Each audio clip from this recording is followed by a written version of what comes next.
Hello, all of you beautiful people. My name is Miranda and welcome back to my universe. It has been so long since I've last seen you. How have you been? What's going on? Today, I'm going to be doing my 2025 bookshelf tour since it has been 2 years since I've done a bookshelf tour.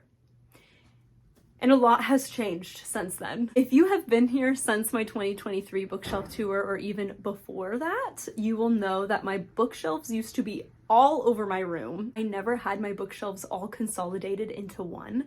And when I tell you, I am not exaggerating, these are my dream bookshelves. I have been waiting over 2 years for them and I finally got them and I'm so excited. I'm gonna make this bookshelf tour as fast and easy as possible, so I will just be giving a general overview of each shelf. I don't like when bookshelf tours go into too much depth and tell you every single book they own, so I will not be doing that. I will just give you a general overview, explain some of the knickknacks I have up here and things like that. So let's get started. I'm gonna have to figure out all the angles too as well for this, so please bear with me. All right. So don't mind the chandelier, but this is a general overview of my bookshelves. The top shelves are not super important, so I won't be going over them. That's kind of a catch-all bookshelf. That is completely empty. I'm still waiting to fill that one up, and up there is just some extra Funko Pops. All right, so these two shelves are my classic shelves, as you can see.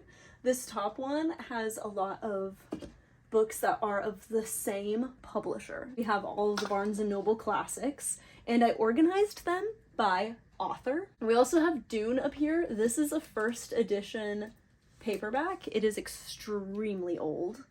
I'm scared to even open it because I'm afraid it will fall apart. And then we have the Penguin Classics right here. And here's a close-up look of it. Yay! And then on this shelf, I have a lot of the prettier classics. We have a lot of the hardcovers, actually all hardcovers. Over in this corner, we have some of my Reader's Digest. And then we got some more Barnes & Noble editions over here. I do really love me some Edgar Allan Poe, so we have multiple editions of all of his stories. Here's my favorite mug ever.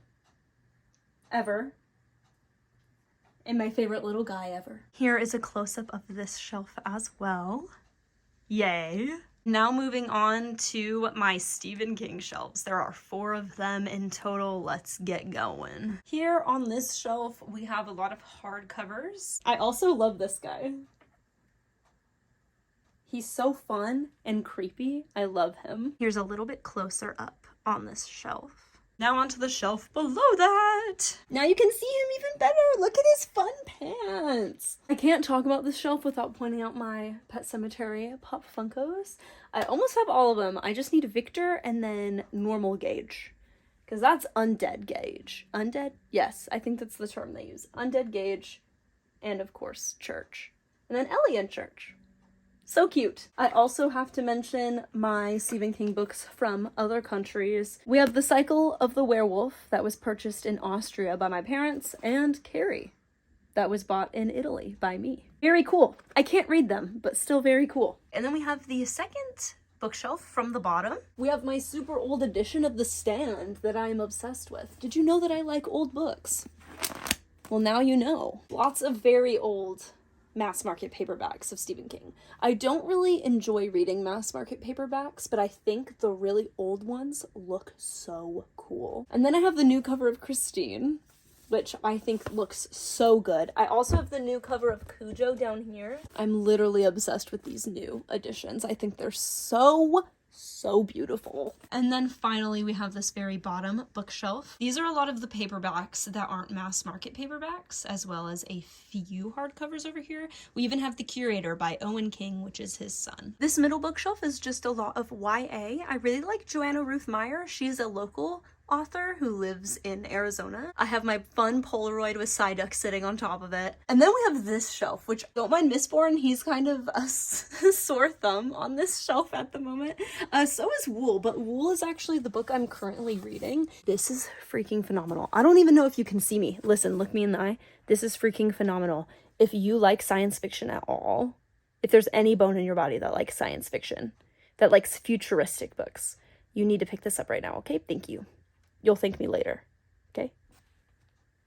I got you. And then of course we have all of these Stephanie Garber books. Maybe not all of them, right? But most of them we have here. I love Caraval. I haven't read Once Upon a Broken Heart yet, but I am looking very much forward to doing so. And then right below that shelf is another pretty fun bookshelf, if I do say so myself. We have the entire Inheritance Games series right here. I've only read up to a little bit into the Brothers Hawthorne. I have not finished this one yet, though I plan on doing that very soon as well. I promise that I can explain all of the unfinished books and why I haven't been on YouTube. I've been in a terrible reading slump, like really awful reading slump.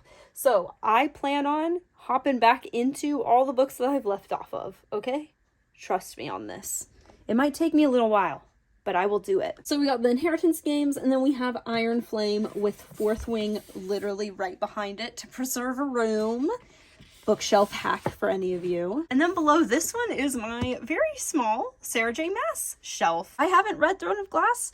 I own the entire series. Also, he says hi. Yeah, this one's pretty self-explanatory. And then the shelf below it here, let me move my ukulele real fast. This is my Leigh Bardugo shelf, minus the Myrtle book. I just randomly threw it up there and totally forgot about it until just now. We love that. And then this last shelf down here is my Bible religious area. Minus C.S. Lewis and Tolkien. They have their own separate bookshelf. Also featuring the dog Bible that I read literally every single day at recess in the 3rd grade. It's fantastic. It is only the 2nd edition though. I probably should update. All right, now on to the last bookshelf.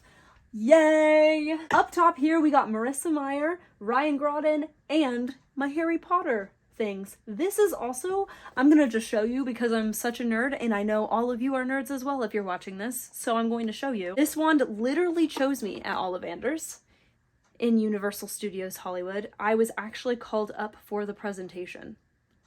It was really cool. I think the box is really cool, so I just kind of leave it up there. But if you haven't read Marissa Meyer and you really like fairy tale retellings and young adult novels, I highly recommend. And then down here we have my C.S. Lewis and Tolkien shelf, as you can tell. If anybody has any ideas what I can do that would be like creative with this little hobbit hole, I don't really like it when it's front and center like that. I don't think it looks really good, but also I think it kind of disappears when it's tucked back there. So please let me know if you have any ideas. I am open to any and all feedback on that. And the shelf below this is my Cassandra Clare shelf. When I tell you, this is like my favorite shelf ever, mainly because all of her books look so aesthetically pleasing. I love them. This is also, I have to shout him out. This is the original book that I thrifted that got me back into reading when I was a teenager. So thank you, Cassandra Clare. Thank you, Clockwork Angel. We do have my plant, Eustace Scrubb from the Chronicles of Narnia, the boy who turns into the dragon in book 5. He is looking a little droopy, and I am aware of it, and we are on the path of recovery. Candle, stone, made of real salt because I did lick it and I made sure. So that's pretty cool. Then below this is even more nerdy, believe it or not. Here is my manga shelf. Anime/manga shelf, I guess. Fun fact, these two are actually in Japanese and they are actually from Japan. My brother visited Japan and bought them for me. So that's really, really cool. We have my Gurren Lagann sunglasses right here, as well as a bunch of collected Funko Pops. And then down here we have another pretty fun bookshelf actually. We have a lot of my essential oils because I have a diffuser on my dresser, the water for my plants. We got Holly Black, V.E. Schwab, Rick Riordan. Yeah. And then last but certainly not least, we have my very last shelf to show on this tour. There are a lot of box sets, as you can see. We have the entire series of Unfortunate Events, as well as A Curse So Dark and Lonely, Shatter Me, and then the Jack the Ripper series by Gary Maniscalco. All right, and that is it for my 2025 bookshelf tour. I hope you all enjoyed. Thank you so much for watching this video and sticking all the way through it. Please let me know what books you think are missing from my shelf that I should have, what I should do with the empty space until I can fill it up with more books. And overall, thank you so much for watching this video. I love you so much. Please be safe, make good choices, and I will definitely be seeing you next time with a review video. Bye!